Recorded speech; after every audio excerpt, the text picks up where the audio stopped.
Hello friends, welcome to YouTube. आज मैं आपको एमएस एक्सेल जो चल रहा है उसी में आगे कंटिन्यू कराऊंगी। यूट्यूब जो चैनल है मेरा वो फटाफट सब्सक्राइब कर लीजिए, ज़्यादा से लोगों को शेयर करिए और कोई भी डाउट्स एंड क्यूरीज हो तो कमेंट बॉक्स में मुझे बताइएगा। एक्सेल की प्रैक्टिकल क्लास चल रही है। मैंने होम के कुछ ऑप्शंस कराए थे और मार्कशीट भी आपका हो गया था, डिवीजन रह गया था, तो वही है, उसी के आगे हम कंटिन्यू करेंगे। ये मार्कशीट मैंने बना के रखी है, तो आपको कोई भी डाउट हो तो मुझसे पूछिएगा। तो चलिए फटाफट स्टार्ट कराते हैं। नेम आपको पता है, इंग्लिश सब्जेक्ट्स नेम डालना है, maths, GK, SST, Hindi, total, minimum, maximum और परसेंटेज। तो ये सारी आपकी हेडिंग्स हो जाएंगी। तो हेडिंग्स करने के बाद आपको क्या करना है, जो हेडिंग्स आपने डाल रखी है तो टोटल आपको निकालना आ गया, मिनिमम आ गया, मैक्सिमम आ गया, परसेंटेज। अब डिवीजन निकालने के लिए एक फॉर्मूला लगता है, थोड़ा लेंथी है तो इसलिए फटाफट हम आपको पहले बता देते हैं, फिर ये आप इसको ट्राई करिएगा। तो इक्वल्स टू लगाएंगे और इफ लिखेंगे, तो इफ लिखने के बाद ब्रैकेट ओपन करेंगे, एड्रेस देंगे, sorry address of percentage. Address किसका देंगे, परसेंटेज का। तो परसेंटेज का एड्रेस क्या हो गया, J3। क्या एड्रेस हो गया, J3 हो गया। ओके, फिर कंडीशन क्या रहेगी, ग्रेटर देन। देखो ग्रेटर देन क्यों लगता है, डिवीजन तब आती है, देखो अगर आपके 50 से कम हुए, 49 पॉइंट भी हुए मार्क्स, तभी आपकी क्या रह जाती है, थर्ड डिवीजन ही रह जाती है। अगर 60 से अबव हुए तभी आपकी फर्स्ट डिवीजन बनती है, और आपका 35 से कम हुए तो आप फेल हो जाते हो, 35 से ऊपर वो जो भी आपका रहेगा तो वो थर्ड डिवीजन में रहता है। तो वही परसेंटेज बेस पर होती है, तो वही परसेंटेज का बेस हम इसमें रखेंगे। तो फटाफट हम देख लेते हैं कि यहाँ पे हमने एड्रेस दे दिया, तो ग्रेटर देन लगाएंगे, इक्वल्स टू लिखेंगे और यहाँ पे क्या लिख देंगे, 60। यानी कि 60 से ज्यादा जिनके मार्क्स होंगे तो उनकी कौन सी डिवीजन आएगी, first. Okay, double comma, shift के साथ डबल कॉमा आप यूज करेंगे और फिर सिंगल कॉमा यूज करेंगे। फिर यहाँ पे क्या लिखेंगे, फर्स्ट, FIRST, फर्स्ट। ओके, तो जब आप फर्स्ट लिख लेंगे तो आपको क्या करना है कि सिंगल कॉमा बाद में लगाना है, डबल इसमें पहले लगाया आपने। ओके, नंबर में सॉरी, आपको पहले कॉमा का ध्यान रखना, सिंगल कॉमा लगाना है और फिर डबल कॉमा बाद में लगाना है।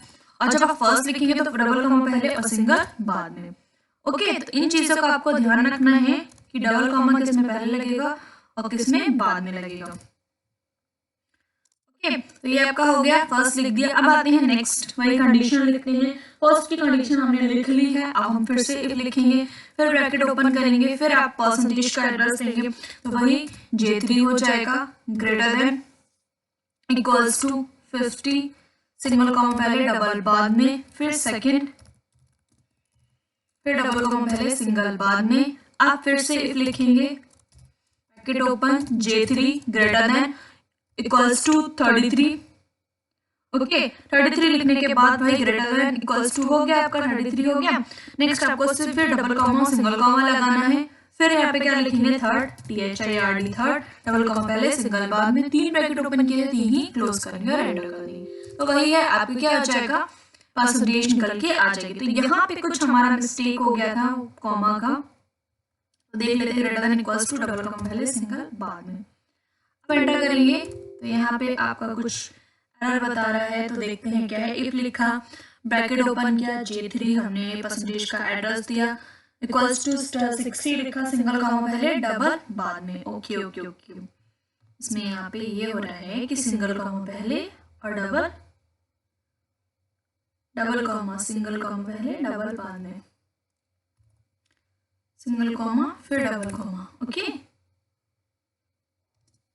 फिर यहाँ पे सिंगल कॉमा डबल कॉमा, यहाँ पे भी मिस्टेक हो गई हमारी, हो जाती हैं चीजें, आप बहुत टाइम बाद चीजें आप फॉर्मूला यूज करेंगे तो वही है, चीजें मिस्टेक हो जाती हैं, कोई दिक्कत नहीं है। आ गया फर्स्ट। चलिए हम फिर से रिपीट करते हैं, फटाफट सब निकाल लेते हैं। ब्रैकेट ओपन, वही फर्स्ट सब्जेक्ट का एड्रेस हो गया B4 कॉलन्स, लास्ट सब्जेक्ट का एड्रेस क्या हो गया आपका F4, bracket close. Okay, enter कर देंगे। एक और शॉर्ट तरीका है, देखिए आप जब सम लिखते हो ना तो वही ब्रैकेट ओपन करके फटाफट इसे सिलेक्शन बना लो, सिलेक्शन बना लोगे और एरो की से, राइट एरो की से इधर आइए और लास्ट तक का सिलेक्शन बना लो और एंटर मार दो। ये शॉर्ट तरीका हो गया। और इससे भी शॉर्ट क्या होता है, जब आप इस पे कर्सर लगते हो, यहाँ पे जो प्लस ये बोल्ड वाला आता है, इसे ड्रैग कर दो तो सारे आपका आ जाएगा निकल के मिनिमम मार्क्स। ऐसे मैक्सिमम निकालना है तो इसे भी क्या कर दोगे, ड्रैग। ये शॉर्टकट तरीका है, लेकिन आप जब फॉर्मूला लगा लो पूरा तभी यूज करना, ये नहीं पहले शॉर्टकट आपको बता दिया तो आप पहले यूज कर लो। अब देखो डिवीजन में एक बार और बताना चाहूंगी क्योंकि बहुत से स्टूडेंट को क्लियर नहीं होगा। फिर से देखते हैं, इफ ब्रैकेट ओपन, वही आपको किसका एड्रेस देना है, परसेंटेज का, यानी कि इसका क्या आ जाएगा J4। क्लियर है। Next greater than equals to, अब 60 लिखा, सिंगल कॉमा पहले डबल बाद में, फिर फर्स्ट लिखा, फिर डबल कॉमा सिंगल कॉमा बाद में, इसमें डबल कॉमा पहले लगता है, सिंगल बाद में फर्स्ट पे, फिर 8 लिखा हमने, फिर ब्रैकेट ओपन किया। अब यहाँ पे क्या आ जाएगा आपका वही J4 greater than equals to 50, single comma पहले डबल बाद में, और यहाँ पे क्या लिखेंगे सेकंड, डबल कॉमा पहले और सिंगल बाद में, फिर 8 लिखा हमने, फिर ब्रैकेट ओपन किया, J4 लिख दिया, J4 greater than equals to 33, single comma double comma, फिर थर्ड, फिर क्या लिखा, डबल कॉमा पहले सिंगल बाद में, और 3 ब्रैकेट ओपन किए तो 3 ही क्लोज करेंगे। इसमें भी हमारी कौन सी डिवीजन बनी है, फर्स्ट बनी है। तो चलिए आप ग्रेड पे बात करते हैं। ग्रेड कैसे निकालेंगे, सेम टू सेम ग्रेड ऐसे ही निकलेगा जैसे आपने क्या निकाला है, डिवीजन निकाला है, बस उसमें क्या हो जाएगा, फर्स्ट सेकंड थर्ड की जगह ABC आ जाएगा। चलिए फिर से रिवीजन करते हैं। इफ ब्रैकेट ओपन सेम आपका किसका एड्रेस आ जाएगा, परसेंटेज यानी कि J3 bracket open, greater than equals to 60 लिखा, सिंगल कॉमा डबल कॉमा, अब यहाँ पे फर्स्ट के जगह क्या आ जाएगा A। ओके, यहाँ पे फर्स्ट के जगह हम क्या लिखेंगे A, और फिर डबल कॉमा और सिंगल बाद में। अब आपका यहाँ पे डबल कॉमा रह गया, ठीक है, फिर A डबल कॉमा पहले सिंगल बाद में, यहाँ पे कुछ गड़बड़ हो रही है, डबल कॉमा नीला, अब ठीक है, फिर सिंगल कॉमा। अब आते हैं फिर से, इफ यूज करेंगे ब्रैकेट ओपन, अब फिर J3 का एड्रेस देंगे greater than equals to 50, single comma double comma, और यहाँ पे आपको B करना है तो यहाँ पे आप B यूज करेंगे, और डबल कॉमा पहले सिंगल बाद में, फिर ब्रैकेट ओपन, फिर J3 greater than equals to 33, single comma double comma C, double comma पहले सिंगल बाद में, 3 ब्रैकेट ओपन किए तो 3 ही क्लोज। एक बार देख लीजिए, देखिए फॉर्मूला बार पे फिर से रिपीट कर देती हूँ चीजें। इफ लिखा J3 परसेंटेज का एड्रेस है greater than equals to 60, single comma double comma, A लिखा हमने क्योंकि ग्रेड के लिए हम क्या लिखते हैं A। ग्रेड तभी तो आता है कि आपका A ग्रेड आया 60 से ऊपर है। मार्क्स ड्राइंग वगैरह में ग्रेड मिलता था पहले, तो वही इफ वही आपको सेकंड की कंडीशन देनी है तो 50, वही B लिख दिया ग्रेड, और इसमें 33 तो C ग्रेड लिख दिया और एंटर कर दी, निकल जाएगा। ओके, ऐसे ही आपको सारा डिवीजन और ग्रेड निकालना है। जो स्टूडेंट अच्छे से करेंगे तो वो मुझे अपना कंप्यूटर या मोबाइल कहीं पे भी आप करके देख रहे हो, मुझे स्क्रीनशॉट करके कमेंट में डालिए। ओके, जो स्टूडेंट अच्छे से कर रहे हैं पढ़ाई। चलिए नेक्स्ट हम शीट लेते हैं। इस पे हम मार्कशीट तो हमने क्लियर कर ली। अब आते हैं सैलरी स्लिप पे। तो सैलरी स्लिप क्या होते हैं, सैलरी स्लिप जो वो होती है जो हम सैलरी में मिलती है, इसकी जो स्लिप आपकी बनती है, 2-3 तरीके से स्लिप बनती है। एक सिंपल वे में मैं आपको बता रही हूँ, और तरीके तो बहुत है सैलरी स्लिप बनाने के, तो अभी पहले सिंपल वे में सीखते हैं स्लिप। तो सैलरी स्लिप आपने लिख लिया, हेडिंग थोड़ा सा हेडिंग है तो उसको बोल्ड वगैरह कर देंगे। अब यहाँ पे हेडिंग डाली। सैलरी स्लिप में सबसे पहले क्या आता है आपका नेम, एम्प्लॉइज नेम भी लिख सकते हो। ओके, फिर आती है उनकी सैलरी, फिर आता है आपका DA, TA, इसकी फुल फॉर्म मैं बताऊंगी, DA, TA, HRA, फिर टोटल आता है आपका, फिर आता है PF, फिर नेट सैलरी, सैलरी। ओके, सबसे पहले एम्प्लॉइज का नेम आ जाएगा, कुछ भी नाम डाल दिया आपने। यहाँ पे सैलरी इनकी कितनी है 25,600, 5,600। अब DA क्या आता है, डिक्लेरेशन अलाउंसेस, मतलब जो हमारा सैलरी स्लिप पर जो अकाउंट्स के स्टूडेंट्स होंगे तो उन्हें पता होगा सैलरी स्लिप में DA क्या होता है। इसमें सैलरी जो डिक्लेरेशन अलाउंसेस होते हैं तो वही इंक्रीज डिक्रीज होते हैं, सैलरी के बेस पे, परफॉर्मेंस के बेस पे अलाउंसेस मिलते हैं, यानी कि भत्ता। TA ट्रैवल का मिलता है, ट्रैवल अलाउंसेस होता है। HRA हाउस रेंट अलाउंसेस, अब जैसे ट्रैवल कर रहे हो आप जॉब के पर्पस के लिए किसी कंपनी के वे में, तो वही आपको ट्रैवल का भी देगी कि आप यहाँ से यहाँ गए हैं तो वो कंपनी आपको ट्रैवल का भी देगी। फिर नेक्स्ट आता है आपका यहाँ पे HRA मतलब house rent allowances. House rent allowances, फिर आता है टोटल, आप इसकी टोटल सैलरी मिल जाएगी आपको ये सब प्लस करके।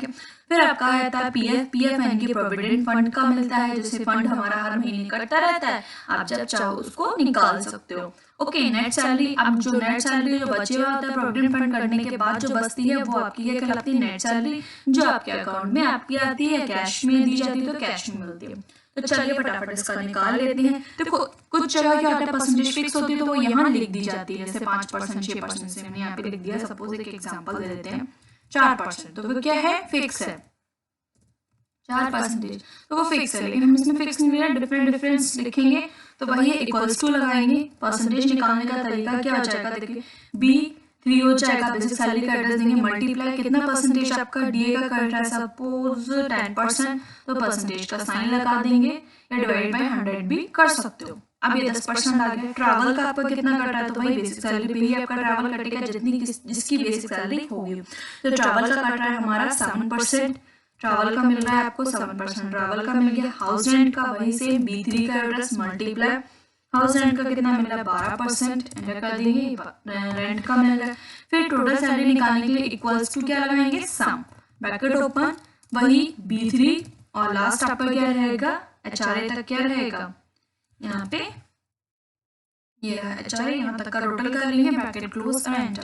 तो आपकी टोटल सैलरी कितनी बैठ रही है, 33,024, 33,024 रुपए आपकी सैलरी टोटल बैठ रही है।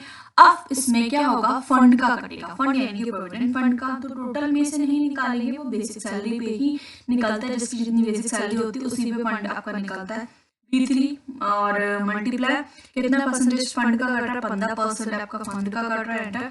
तो 3840 आपका किसका कट रहा है, फंड का। अब इक्वल्स टू लगाएंगे, टोटल आपको माइनस करना है पीएफ में से, तो वही F3 माइनस G3 और एंटर। तो टोटल सैलरी आपकी कितनी बैठेगी, 29184, ठीक है, 29,184 आपका ये अकाउंट में आपको दे दी जाएगी नेट सैलरी। नेक्स्ट एक और बार एग्जांपल ले लेते हैं जिससे चीजें आपको क्लियर हो जाएं। ओके, अब यहाँ पे आते हैं सीमा, सीमा की सैलरी क्या है, या सोनम ले लेते हैं, सोनम की सैलरी है आपकी 32,500, 32,500, उनका डीए निकालना है, तो वही उनकी बेसिक सैलरी का एड्रेस देंगे B4 मल्टीप्लाई, इनका कट रहा है आपका डीए का 12%, ओके।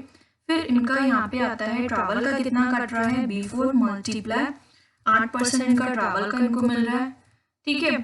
अब यहाँ पे आते हैं B4 मल्टीप्लाई HRA यानी कि हाउस रेंट का इनको कितना मिल रहा है, 5% मिल रहा है हाउस रेंट का।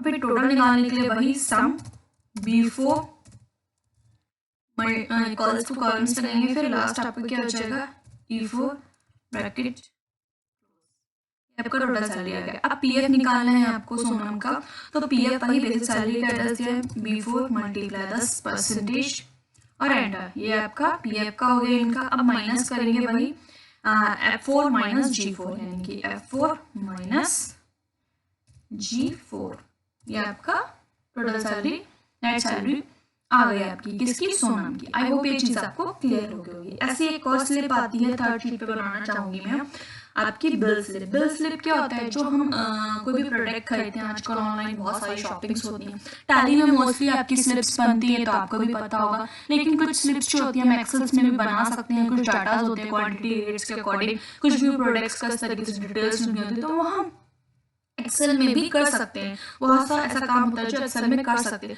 तो वही है हमें मल्टीप्लाई माइनस प्लस ये सारी चीजें पता होनी चाहिए।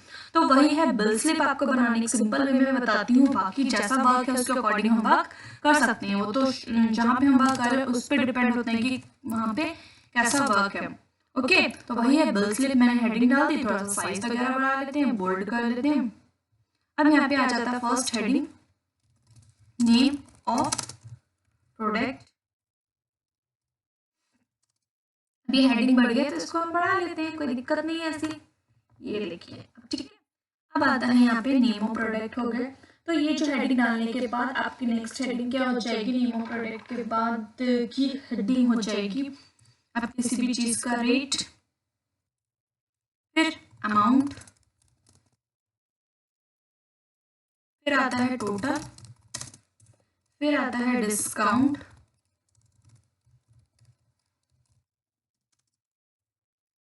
फिर आता है आजकल आपका टोटल आ रहा है, डिस्काउंट हो गया, जीएसटी आजकल चल रहा है तो GST, net bill, net balance भी लिख सकते हो, ठीक है, नेट बैलेंस।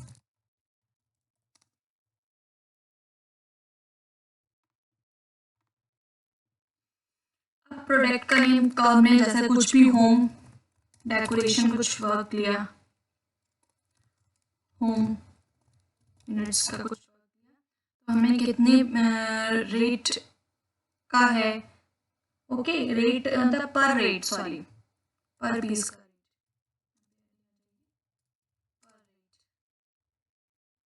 कितने पीस आपको लेनी है, पर का रेट आ जाएगा, यहाँ पे अमाउंट आ जाएगा पर पीस, ओके। वही आपको कितने पीस लेने हैं, आपको लेने हैं सपोज यहाँ पे 5 पीसेस कर देते हैं, अमाउंट इसका कितना हो जाएगा, सपोज आपको जो आपने होम यूनिट्स का कुछ ऐसा पसंद किया है तो 350 का हो जाएगा, ओके। तो यहाँ पे आपने क्या लिखा, पर रेट भी आप लिख सकते हो, पर यूनिट भी लिख सकते हो, ऐसा जो भी आपको हेडिंग आपकी डालनी है वो आप डाल सकते हो, ओके। पर यूनिट डालनी है तो पर यूनिट भी डाल सकते हो।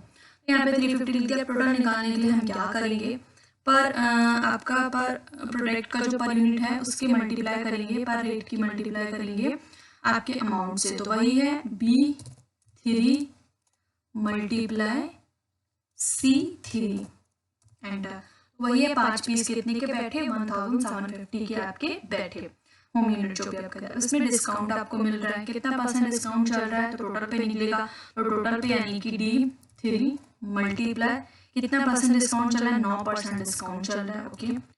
157 तो डिस्काउंट आपको हो गया। अब जीएसटी लग रहा है तो जीएसटी किस पे होगा, जाहिर सी बात है आपका टोटल पर ही होगा, B3 मल्टीप्लाई जीएसटी कितना लगता है आपको पता है, 12%, 18% इस टाइप से जीएसटी लगता है, तो 12% आपका क्या लग रहा है जीएसटी, या फिर 6% कर लेते हैं, 6% जीएसटी लग रहा है। एक सेकेंड कुछ गड़बड़ हो गया, B3 नहीं होगा, यहाँ पे टोटल का एड्रेस दीजिएगा, ओके। टोटल का एड्रेस हो गया D4 D3, ठीक है। चीजें गलत कोई दिक्कत नहीं है, 105 रुपये। अब वही है आपको total plus total minus discount और प्लस जीएसटी करना है, ठीक है। तो उस पर कंफ्यूज मत होइएगा, एक बार देख लीजिए, D3 minus E3 plus F3 और एंटर, 1697। नेट बिल आपको टोटल पेमेंट कितना करना पड़ेगा, 1697। इसी तरीके से बिल्स होते हैं, फिर से हम देख लेते हैं। सपोज आपने कुछ वुमेन क्लोथ्स खरीदे हैं, या फिर कुछ आपने क्या खरीदे हैं, सूट्स खरीदे हैं, यहाँ पे सूट खरीदे हैं, तो सूट खरीदे हैं आपने कितने पीस, 3 पीस खरीदे, कितने का एक सूट आपका बैठा है, 750 का एक सूट बैठा है। अब कितने के टोटल हो गए, एक बार फिर से देख लीजिए, B4 मल्टीप्लाई और पर का रेट है ये तो, और यहाँ पे C4,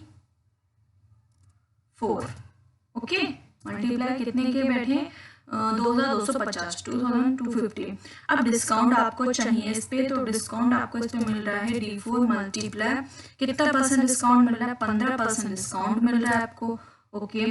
फिर आपका जीएसटी इस पे लग रहा है, तो टोटल पे जीएसटी लगेगा कि D4 मल्टीप्लाई कितना % जीएसटी लग रहा है इस पे, 12% तो जीएसटी लग रहा है।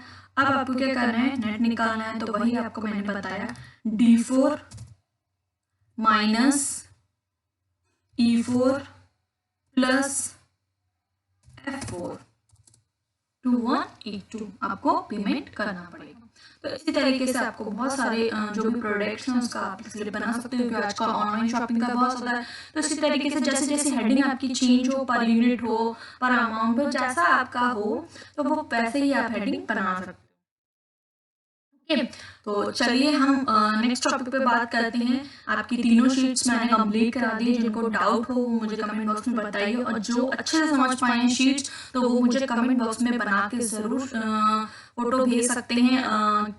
जो भी स्लिप्स आपने सीखी है, बिल स्लिप हो गई, चाहे सैलरी स्लिप हो गई, चाहे आपकी मार्कशीट हो गई, तीनों आपको मैंने शीट्स कंप्लीट करा दी हैं। उसके फॉर्मूले में कुछ आपको प्रॉब्लम लगे या कुछ भी आपको लगे तो आप मुझसे कमेंट, अगर किसी चीज़ का फॉर्मूला देखना है तो इस पर क्लिक करिए, यहाँ पे पे फॉर्मूला बार पे पूरा आपको शो होगा। आप कॉपी में भी नोट कर सकते हैं, अच्छे से नोट्स बना सकते हैं सारी स्लिप्स का।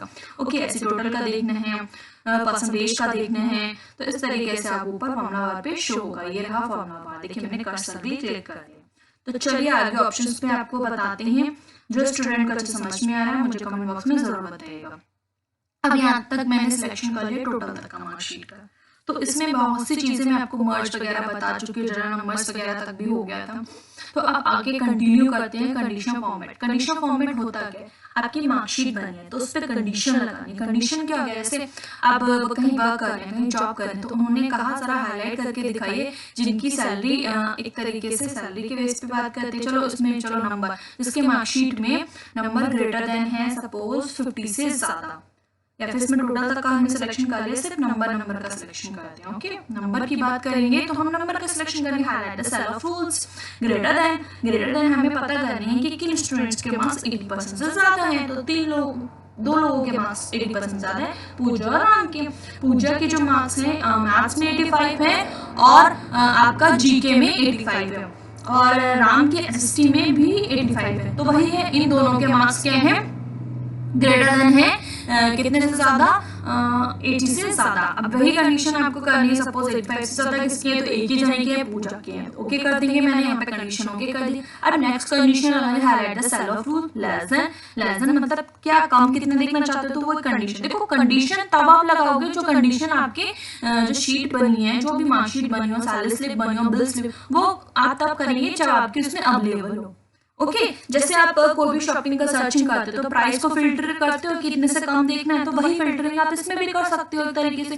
बट वो वैल्यू होनी भी तो चाहिए, नहीं होगी तो वो डिस्प्ले भी नहीं होगी। तो वही चीज है, हमें देखना है 30 से कम नहीं है मार्क्स, 30 से कम, 50 से कम, 50 से कम एक जने के हैं। तो कलर अब देखो 95 और 49, तो हमें कंफ्यूजन हो रहा है, अरे 95 कैसे आ गया, तब कलर चेंज करिए यहाँ पर, तब आपको पता चलेगा। सिर्फ उसने 49 के लिए बताया है कि 50 से कम 49 है, जो कि राम के हैं, किसमें, जीके में। ओके, आई होप ये चीज आपको क्लियर हुई। फिर से मैं रिपीट कर देती हूँ, ग्रेटर देन कंडीशन लगानी है तो ग्रेटर देन ज्यादा जितने लिखेंगे वो ज्यादा हाईलाइट हो जाएंगे, और लेस देन लगानी है तो लेस देन आप कंडीशन यूज कर सकते हैं, तो सबसे कम, बिटवीन, बीच के मार्क्स देखने हैं। ओके, तो 50 हमारा हो चुका है, तो 50 से आप 60 के बीच के मार्क्स देख लो। कलर फटाफट चेंज करो कि जिससे चीजें समझ में आए। अब देखिए 50 और 60 के बीच 56, 51, 59, 56 आगे सभी के मार्क्स कुछ मैच हो रहे हैं कि सभी के मार्क्स क्या है, 50 to 60 के बीच है। अब आते हैं इक्वल। इक्वल का मतलब है जो नंबर बार बार रिपीट हुआ हो 85 तो बहुत बार रिपीट। अब कलर आपको कम पड़ जाए तो आप रेड बॉर्डर इस टाइप से भी आप यूज कर सकते हो। ओके, नेक्स्ट आता है आपका यहाँ पे इक्वल्स हो गया टेक्स्ट हाईलाइट। टेक्स्ट के लिए टेक्स्ट पे कर्सर होना चाहिए। अब यहाँ पे मैं इसको सिलेक्शन करके यहाँ पर जाएंगे टेक्स्ट हाईलाइट पर।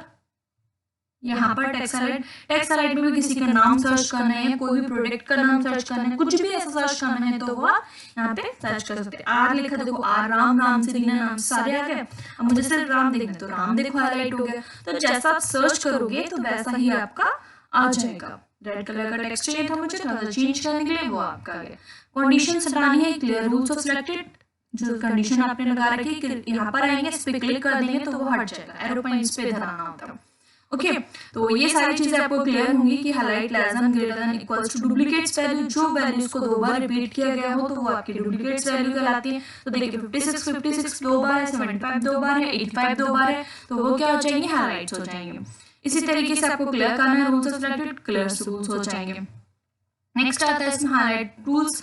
ये डाटा इसमें कुछ नहीं होता, डेज वगैरह के लिए आता है, तो डेज वगैरह का डाटा होना चाहिए हमारा। ओके, तो वही है, ये सारी चीजें आपको अच्छे से करनी है। चलिए इतना ही आज मैं कराती हूँ। तीनों शीट्स मैंने बता दिए, तो फटाफट मुझे कमेंट बॉक्स में जरूर बताइएगा कि कैसा लगा। इसको आप अच्छे से डिजाइनिंग वगैरह भी कर सकते हैं। कोई भी डाउट्स एंड क्यूरीज हो मुझे कमेंट बॉक्स में पूछिएगा। Thank you for watching this video, have a nice day. And आप इसमें जो कोर्स ट्रिपल तो चल ही रहा है, ओ लेवल भी लेके आऊंगी, C++ जावा बहुत से कोर्सेज लेके आएंगे, तो फटाफट सब्सक्राइब कर लीजिएगा। Thank you.